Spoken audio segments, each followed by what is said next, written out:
Welcome to the Reimagined Energy podcast. In this remix episode on climate action, we're bringing together voices from across Atlantic Canada who are tackling one of the biggest challenges of our time. From municipal leaders driving bold climate plans to educators helping communities make sense of sustainability, to organizations shifting everyday behaviors. This conversation explores how collective action is reshaping our path to net zero.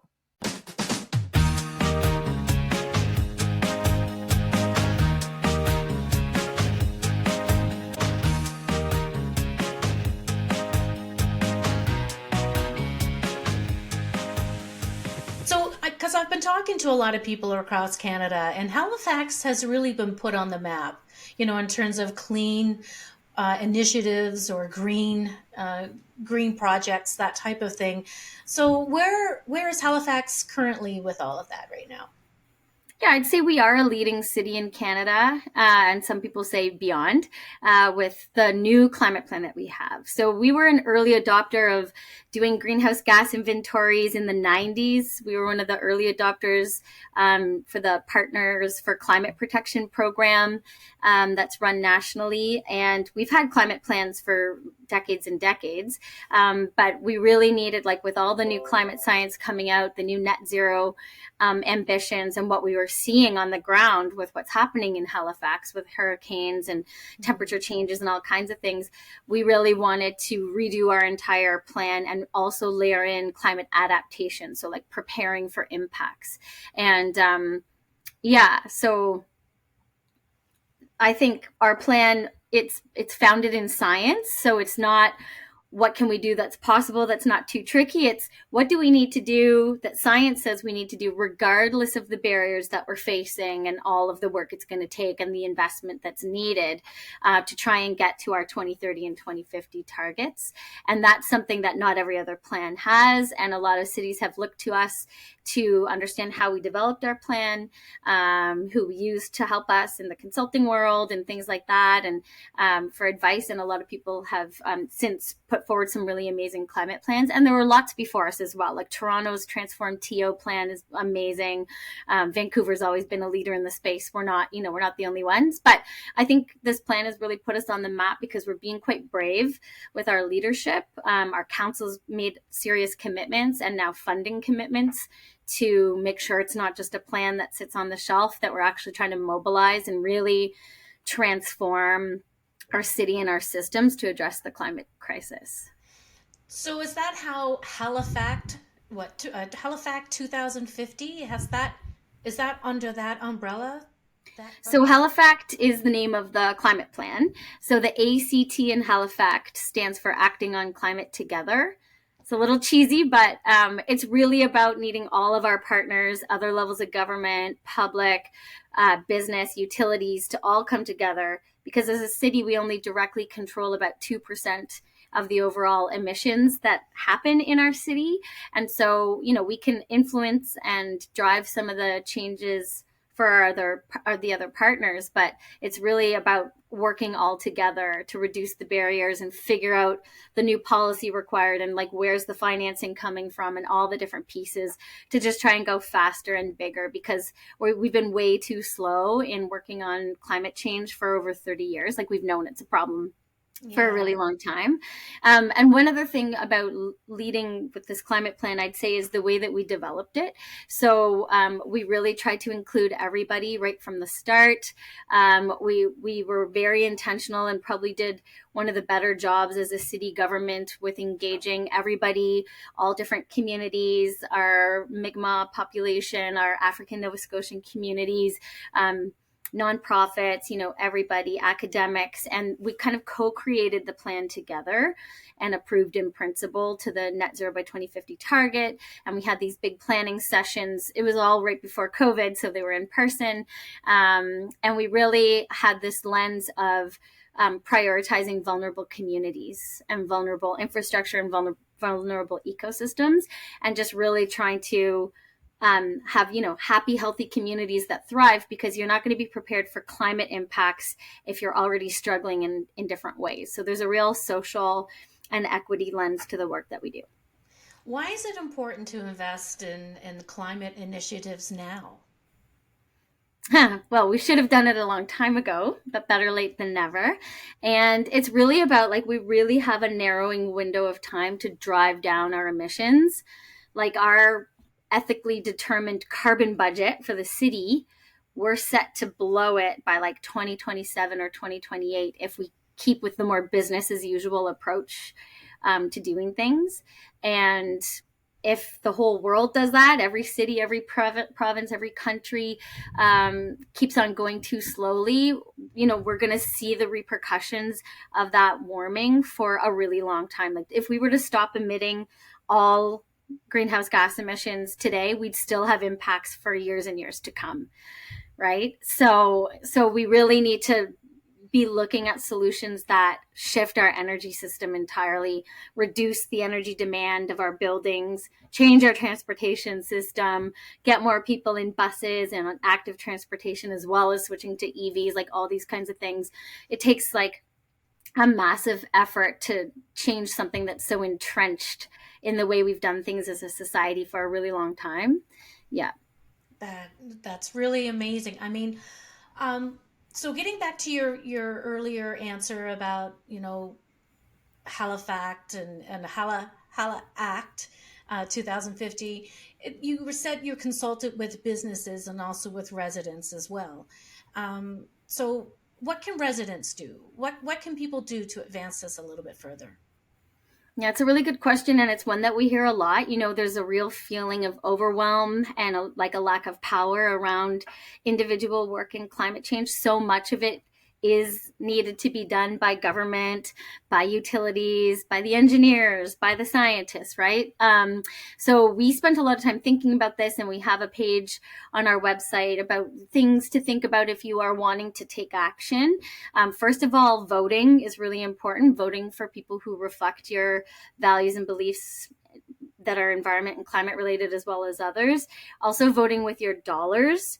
Consumer power is a very real thing. It speaks to a lot of people, and you can make choices in your daily purchases and your larger purchases that have a really big environmental impact, both positive or negative. So everything from what car you might purchase next to the packaging of a bottle of medicine versus a different company's bottle of medicine, all of that, how you travel from A to B, all of those things have a lot of impact. And really we say that it's a lot of drops in the bucket still makes a really full bucket. So all the smaller choices, like using a reusable coffee mug, not buying bottled water when you don't need to, just reducing how much stuff you buy and where you buy it from.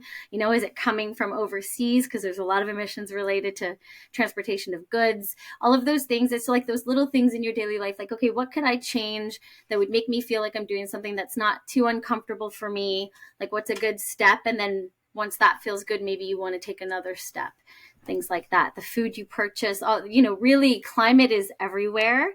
It's really about like a healthy planet. And so there's a lot that can be done. Also volunteering or diving in on a project and just thinking about climate in your job, whatever your job may be, because there's climate considerations really across all jobs. That's amazing. Yeah, like you said, climate is everywhere. And in an earlier conversation, you mentioned how Halifax, it can only directly control the 2%, of greenhouse gases in the municipality. So where can the blanks be filled in? Mm-hmm. Yeah, well, we actually have a very large, it was called a Halifax stakeholder network.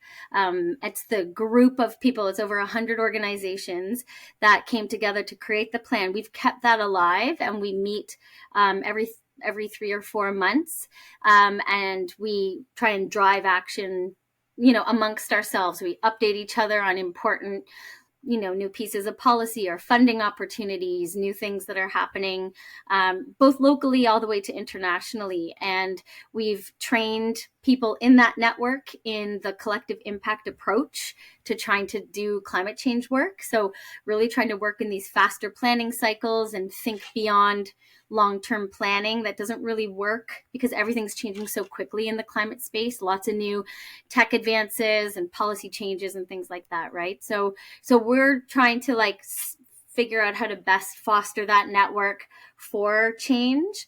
And we talk about, shared accountability and responsibility, not just internal with all the different departments of HRM, of the municipality itself, but also accountability of others, of other levels of government, of the private sector, and things like that. And we have a lot of different things on the go. One really exciting one is we just got a bunch of CEOs of major organizations and employers in the city to co-create this climate action charter with us. And we did it with the Halifax Partnership. It's actually an action in the economic strategy, the new inclusive economic strategy that we have for the city. It's a 5-year plan. And one of the actions was to develop this CEO charter similar to the public safety charter that we have in the province that puts people before profits. So there was Don Bureau of NSCC had this great idea, hey, why don't we think about a charter for climate? And there's 10 kind of statements in it. And, there were utilities signing on, academic institutions, businesses, all kinds of really influential people in our city signing on, that they're going to go a bit further with climate. They're going to think about these 10 statements and try and drive climate action within their businesses. And it's all different sizes of businesses, different types of work.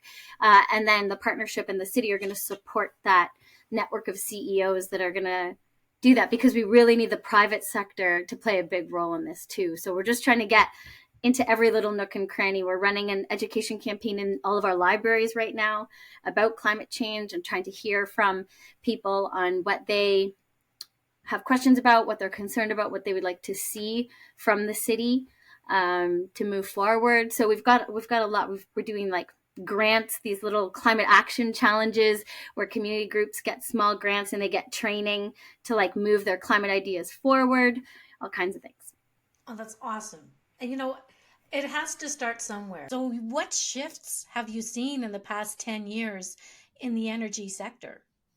Well, it's been interesting, as the world kind of wakes up to the impacts of burning fossil fuels. Yeah. We're seeing that, renewables and clean energy sources, including nuclear, are really becoming much more accepted and mainstream. So although I've been working in the nuclear industry for the last 15 years, we're just seeing a lot more activity. And so over the last 5 years, I've been working on the Advanced Reactor Development Program.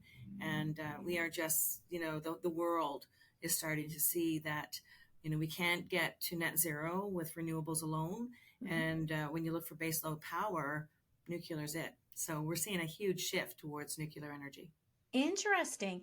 Because also energy demand is growing, with the use of electric vehicles on the market. There's a lot more drain or strain on the way that energy is being consumed. What needs to happen to prepare for the future? Yes, there's a lot in front of us, and I think the good news is the technology is there, and so we all really need to just lean in together and understand how to use the existing technology. We're looking at, there's been many workshops happening across Canada to look at how to get to net zero by 2050. And most of those workshops are showing that electricity requirements are going to, double or 2.5 times that of what we have today. Wow. And so how do we prepare for that? We need to actually look at all of the tools in our toolbox. We need to look to wind, solar, hydro, nuclear, the 4 key existing technologies for clean energy. And we need to look at storage and newer technologies like geothermal and biofuels. Interesting, because the grid stability, is important. There's going to be peaks and valleys, and so that needs to happen. So what projects are happening in the region, I guess the Atlantic Canada region, that can ensure that power is consistent? Right.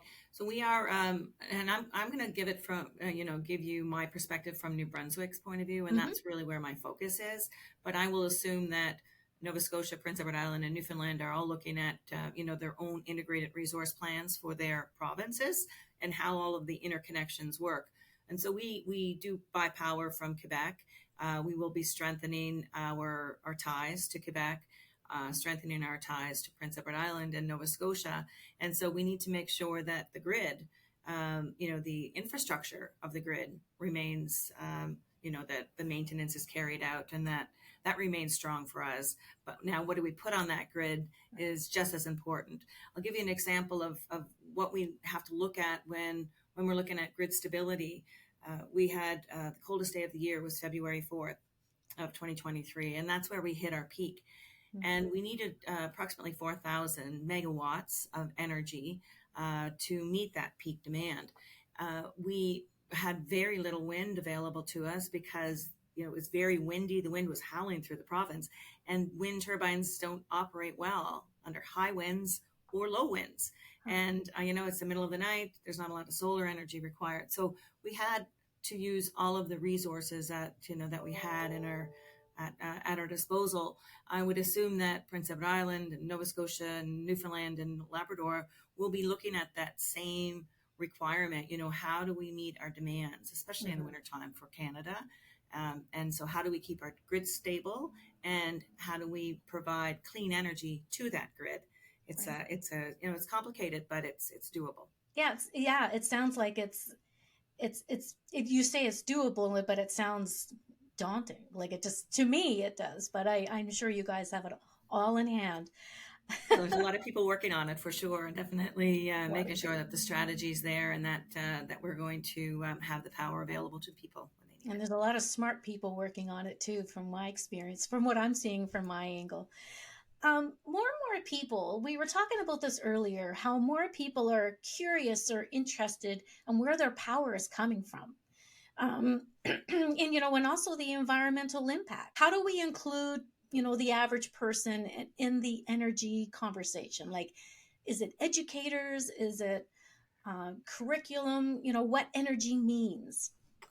It's so important that we all have this conversation.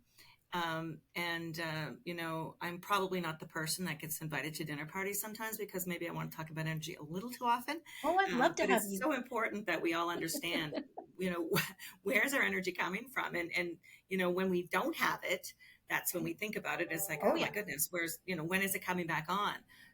But it's, for all of us to lean into the conversation about how do we get to net zero by 2050? How do we actually all work together for a solution? We all need to understand what's involved, and so I think up until recently, the energy conversation has been left with those engineers and scientists and energy strategy people, probably to the detriment of understanding, for everyone to understand what does it take to have clean energy into your home, into your lives, into your hospitals and your schools and your industries.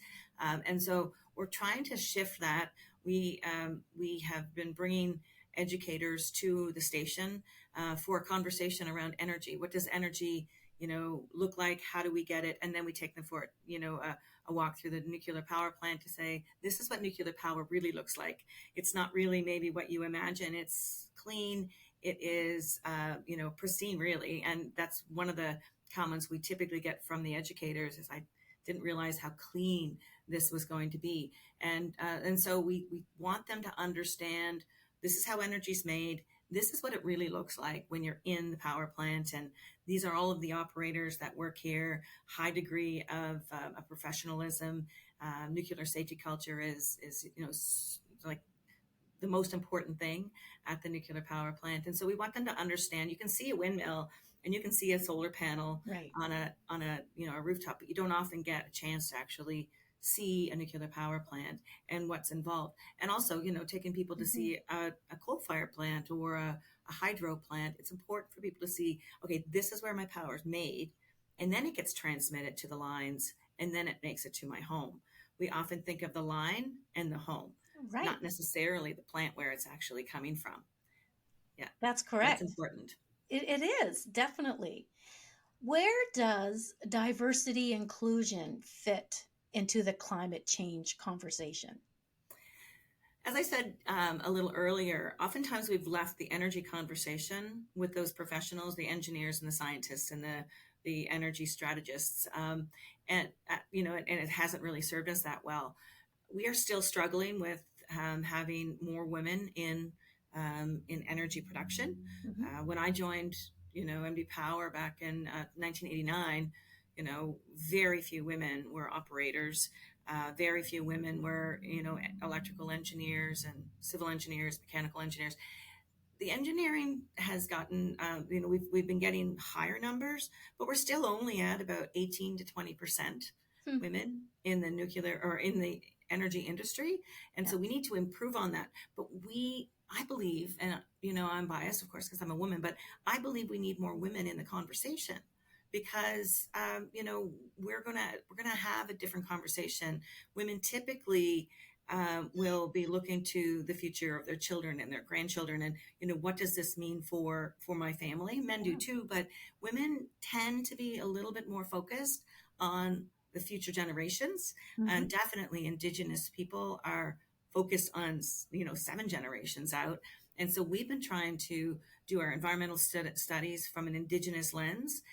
We've been trying really hard to have an Indigenous inclusion aspect to all of the work we do.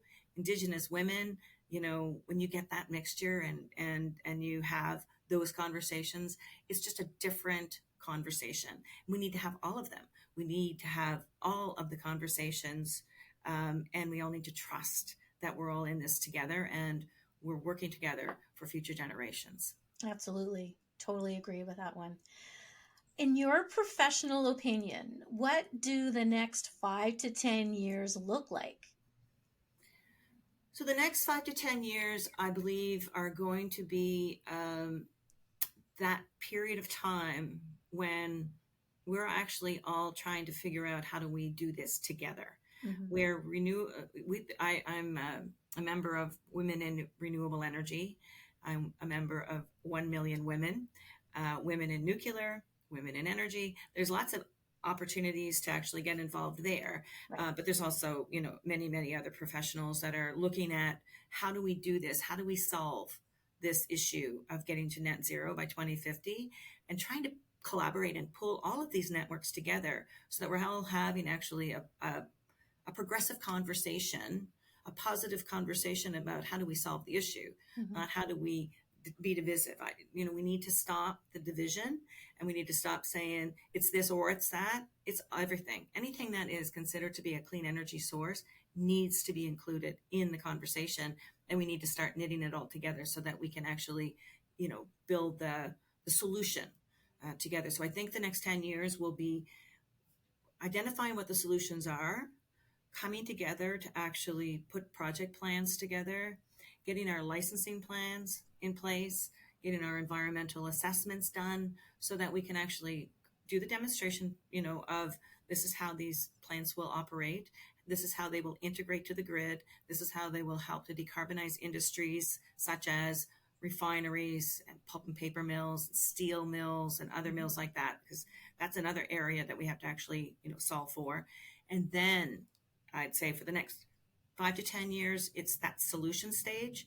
And then after that, it will be building so that we can actually make sure that we are creating a future for future generations. Well, it's interesting to hear how you, at 30 years ago, you developed a strong interest in sustainability then.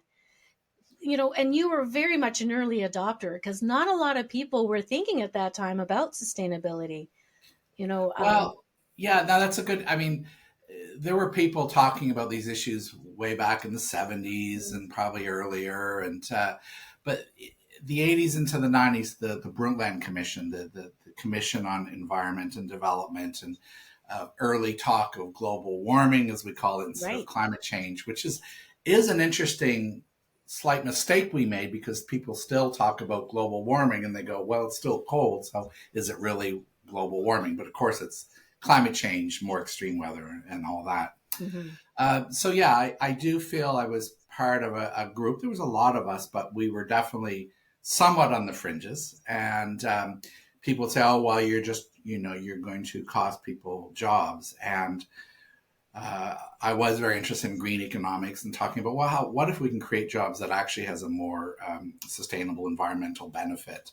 And I do remember a lot of us in the 90s saying, if we don't deal with this, things are going to be really bad in 20, 30 years. So, of course, things are getting a little worse 20, 30 years later. But we do still have time to take action. And that's one of the ideas behind the Climate Story Network, is to pass on solutions at the community level about climate change and get that into community newspaper and share it on social media platforms. Recently, I sat in on a webinar that you delivered with, what was it, Net Zero Atlantic, and it was about climate action, and it was about the barriers, to climate action, and I loved that segment where you focused on how there are a lot of people who there's a lot of blockages, and let's talk about that a little bit. Like, there's blockages, and then you also have some ideas of how to change that. Yeah, so talking about climate change has its own set of challenges. Climate change is not a singular event. It's many things. It's a slow-moving disaster, so to speak. And for a lot of people, that trade-off between short-term benefit and long-term can be really difficult. And climate change can be overwhelming. It can be very complex. It can be an overwhelming, even frightening problem. And some people that we may say are climate deniers, it's probably fear management. And I get that sometimes. Like, it's just so big and complicated that you have to have a bit of cognitive dissonance to get through your days if you work in this sector. There's fear of loss of jobs, of lifestyle, and there's a lot of other day-to-day things that can make it challenging. I mean, if you're living on lower incomes, those immediate threats are your reality. And I think it's particularly bad right now. There's a cost of living, cost of housing crisis. Maybe you're not in a location that easily has solutions. For example, there's no public transportation. You could be worried about costs. There could be immediate threats from inequality. If you're in a historically marginalized community, worrying about climate change may sometimes feel like a luxury because you're dealing with discrimination right in front of your face, complexity paralysis. There's all these things. Plus, there's not the greatest reporting on climate change sometimes, and there's skepticism, there's lack of trust, there's active campaigns of misinformation, which is sad. I don't spend a lot of time talking to climate deniers. I don't have that energy. I don't think they're a large group, but they are a vocal group. And I don't think as a society we're not that scientifically literate anymore. I think we could go a long way to learn about that. But I think it's a large, overwhelming problem. People don't think their contributions can make any difference. I mean, the drop in the ocean kind of argument. And I get that. That's a challenging one to deal with. And then fear of job losses is really an honest and very strong reaction. I mean, if you got mortgage, you got kids going through university, just the cost of living. I get that some people are worried about the cost of things, which is why, people have unfortunately successfully used things such as carbon pricing to just say it's a tax that's not needed. It's adding to the cost of living, even though the carbon tax is a minute part of inflation and in fact benefits more people the way it's set up now. So. You mentioned earlier about complexity paralysis, and I'm curious, I guess that would be around the scope of overwhelming technical jargon. People don't understand that, would you say? That's part of it. I mean, we talk about it, and I'm in the energy efficiency sector. We are guilty. We'll say 1 gigawatt of hour, but what does that mean? Right. I forget what it means. Yeah. I think the problem is it's more the scope of it. You have every country contributing, every different layers, but every human contributing. You have we're dealing with whether now that's the result of carbon from years ago, and we don't know how bad it's going to get, and the solutions are complicated. The solutions are not that complicated. We know what we need to do, but you have so many pieces: society, governments, bureaucracies, companies, organizations.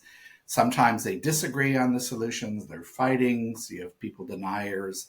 And then again, just the size of it. Like, what can I do? Climate change is so huge. And the drop in the bucket is a challenge. So I often say, let's shrink the bucket. What can we do in my community? What can we do in Nova Scotia? And the drops, it's a bit of a cliche, but they do add up.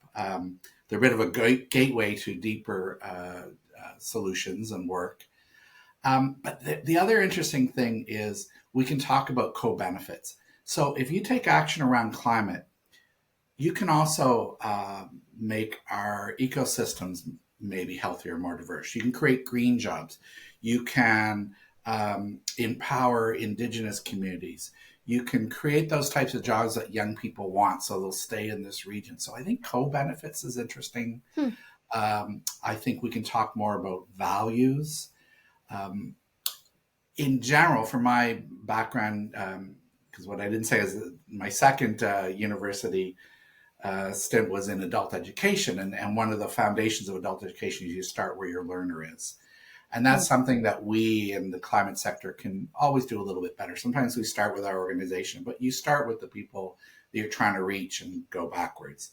What's their values? What's their pain points? What might resonate with them? So we can do a little bit of a better job at understanding people's values and working there. Maybe it's community values. Maybe it's religious values, family values. Cultural, that kind of thing. Cultural values. There's always kernels in there that we can talk about climate change within that value system. As a sustainability consultant, when you're working with your clients, let's say, or taking on a project, I got this from your website. You have 3 points where it's collaborative, curious, and creative. So walk us through a little bit about your process, depending on the project, of course, but kind of tools do you apply? Yeah, that's an interesting question. So as a consultant, now wearing my business hat, I think context is as important as content. So it's really important for me if I'm working with a client on anything, be it some strategic design or communications or knowledge transfer, understanding the context is really critical. I do a lot of work that I guess could be called design thinking. So you want to know what's the context? And then you want to really think through the possibilities. What if we could do this? And then you start, what is, what if, what next? Like what stands out, what makes sense? So for me, I am very curious. I still like people for the most part. And I am curious. I do like different cultures. Because I worked for so long, 20 years in international development, and had the very good fortune of working in West Africa and Thailand and the Pacific and the Caribbean. I love meeting other cultures and working in other cultures and understanding those contexts. So I find that really interesting. And then you have to be collaborative. If people aren't co-owners of the solutions, they generally don't work. You also have to embrace some messiness and embrace the fact that some things aren't going to work exactly how you want. And you build the road by doing. I think it was Moses Cody, the great Antigonish movement co-op pioneer, that said that.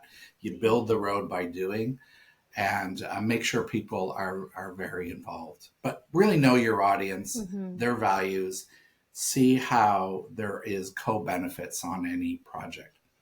And I've been lucky. Like I'm working with a hamlet in Nunavut to help design an energy efficiency program for homes, which is really exciting. And then working with a Nova Scotian company that's doing some carbon removal, not carbon capture, but carbon removal, nature-based carbon removal. It's all really exciting for me.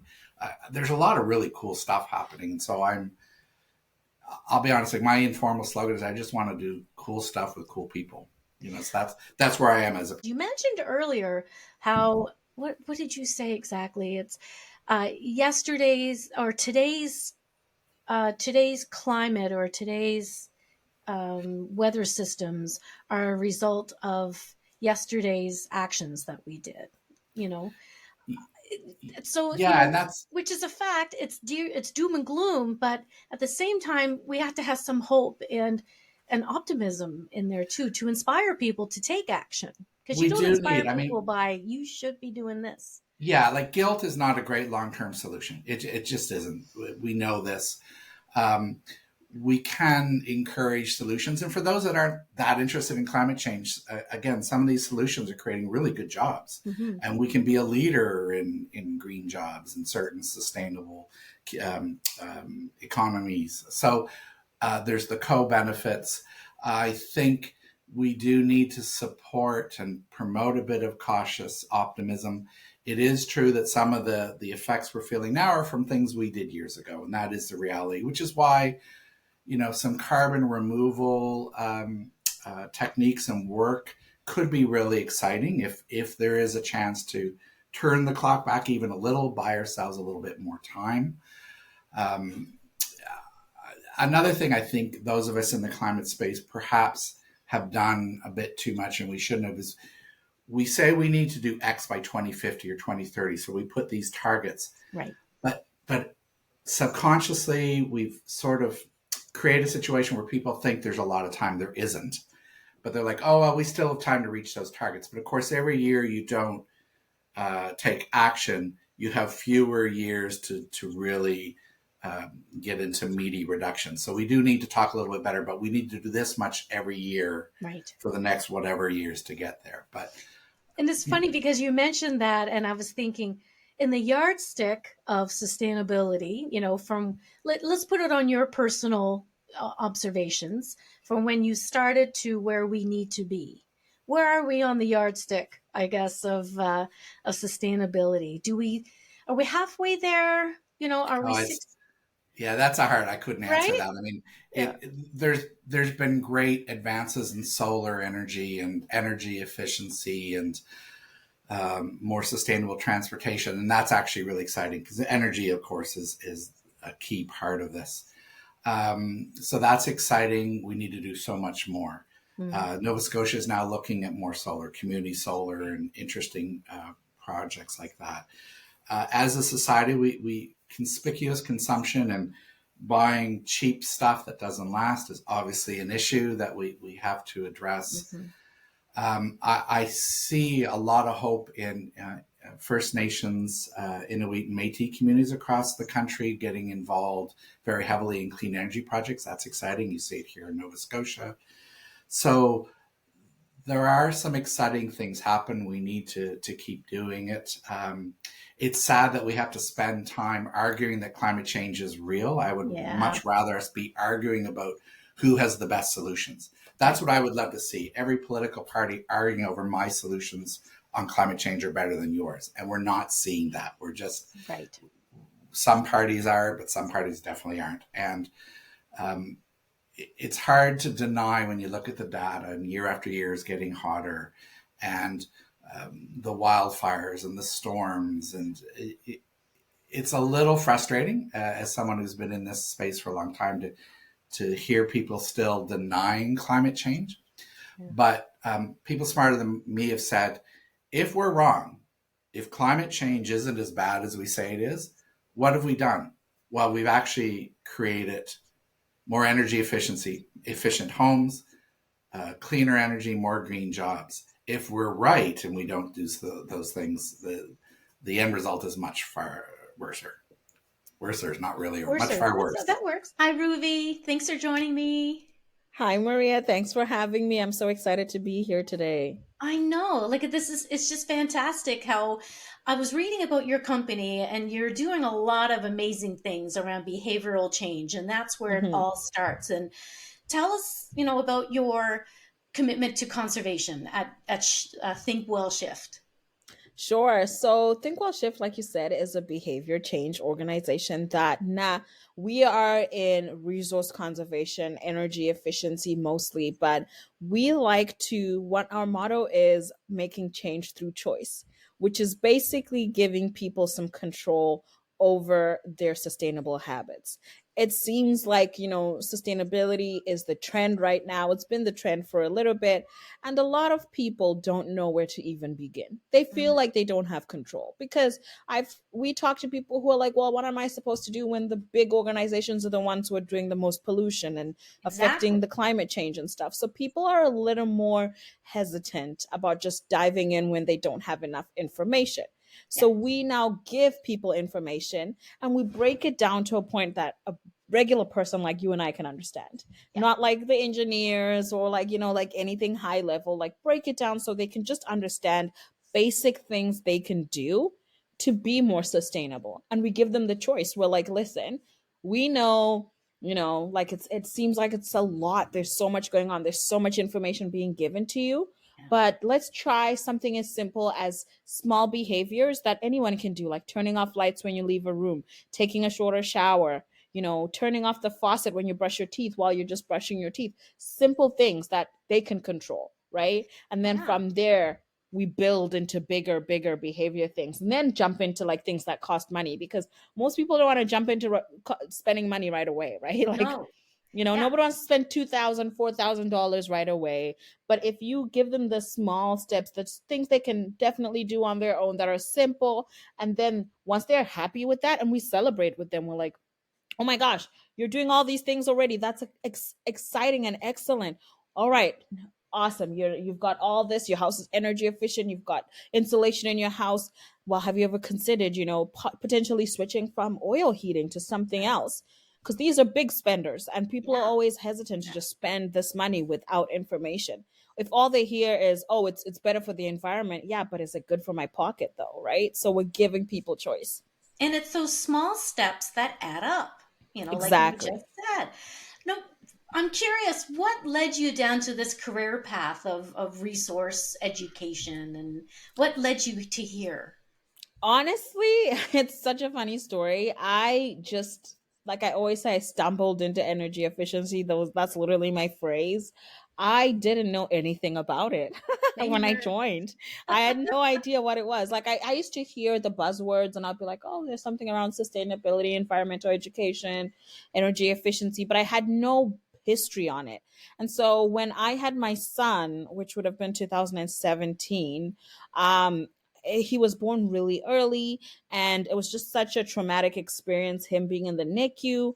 And so I knew I just needed a kind of job that would let me be able to just like literally leave the office and go deal with my son. When we were leaving the NICU, when we were leaving the IWK, they did say he would need a lot of care. And so I just knew that I couldn't have a career that would get me stuck, let's say, in a lab, because prior to that I used to work in like labs and I used to do working with adults with intellectual disability, and you can't just leave the Right. house when you're Right. taking care of someone. So I knew that I needed something that was a little more flexible, and so I applied for a job with Think Well Shift at that time, which was an entry level job, and it was just more around talking to kids about energy efficiency. And I was like, I like working with kids. Prior to that, I had worked with the YMCA after school program, so I knew what it was like to be around kids and like play with them and stuff. So I was like, I could do that, and I applied for it and I got it, and that's how I ended up in this career. My background is environment, like it's not even environmental education. I did bio and psychology in my undergrad. So I'm more of a people person than environmental education. That is really interesting because so many people in this profession are engineers or they have a technical science type Mm-hmm. background, mathematical, that type of thing. But there is an industry for in this sector for people like us who, Yeah. because people need to be educated, people need to learn, and you don't have to have a science degree and an engineering degree to do it. So Mm-hmm. that's great to hear. So what advice would you give to somebody who is thinking about getting into this industry? Who's not scientifically inclined as much. I would say whatever your interests are, they fit into this industry. There's so much potential in like sustainability, whether it's resource conservation, whether it's energy efficiency, whether it's like architecture, whatever you can think of, we have it on the side of the sustainability side. And it's pretty cool because when I talk to people about like green careers, for example, we talk about what are your interests? What do you like to do? If you like being outdoors, have you ever considered something that's in sustainability with outdoor? Like you could be a horticulturalist, for example. If you like computers, have you ever considered like making things that are like the future, like so maybe like like how this Google Homes. I'm always like, if you're like really interested in things like that, maybe you can create something that reminds people, hey, don't forget to turn off the lights or whatever. There's now like smart thermostats, stuff like that. So anything you are interested in can somehow fit into this world. Great to hear. Think Will Shift. You do a lot of work within schools and with school children, talking to youth. And how's that been? How's that been working out as you educate them to climate change? It's pretty awesome. Kids are fantastic. Kids have a whole different perspective on life that I wish adults could just keep. Like, I remember being a child and just being excited about everything. And then, as you age and adulthood kicks in and all the stresses of adulthood kick in, we let go of that like childlike free spirit, and we get tainted, right? Yeah. But kids are just so free, and so speaking to them about such important topics is necessary because they get it. I wish someone had talked to me about stuff like this when I was younger, because then I would have made very different choices in my, as I was like in my teens and my young adult life. But I didn't know any better. So, imagine how many people could have known, right? Well, their enthusiasm is contagious Exactly. as well. They take it home to their parents or their, people in their families, and they share what they just learned, and they've got that enthusiasm that, teach. Kids have a lot to teach people. Exactly. Really Yeah. yeah. So behavioral change. It's all about that, and I guess there's some sort of science behind that. But what does behavioral change look like in terms of making that shift? It's like I mentioned a little earlier. It's all about giving them a small step at a time, and like giving people gradual growth. You don't want to just dump all this information onto someone.